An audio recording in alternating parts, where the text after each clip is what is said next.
Kita bergeser ke Jogja, saudara, ratusan warga antre panjang di halaman Masjid Agung Wates, Kulon Progo, Yogyakarta. Hal ini dilakukan untuk menukar uang baru yang akan dibagikan saat Lebaran nanti.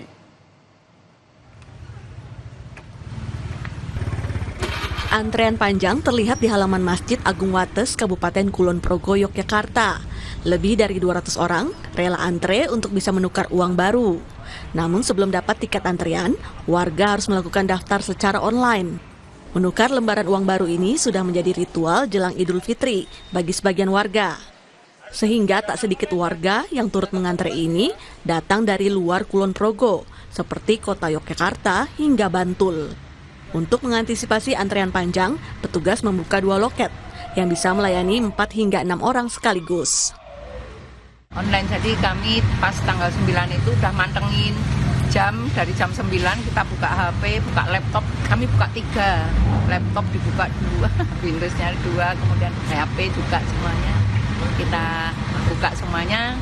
Alhamdulillah dealnya itu jam 11, anak yang dikasih kami kalau dengan uang yang baru rasanya senang, gitu alasannya. Dan saya sendiri pribadi juga menggunakan uang yang masih baru itu kan enak juga. Sementara di Jembrana, Bali, Bank Indonesia adakan penukaran uang baru di halaman Masjid Raya Kabupaten Jembrana. Sebelumnya, warga harus mendaftar jauh hari melalui aplikasi yang sudah disiapkan Bank Indonesia.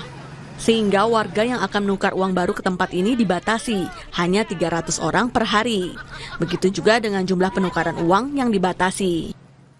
Ada kendala, macet lah, ini ya, sempat error gitu. Jadinya tak ulang-ulang, ya alhamdulillah dapet.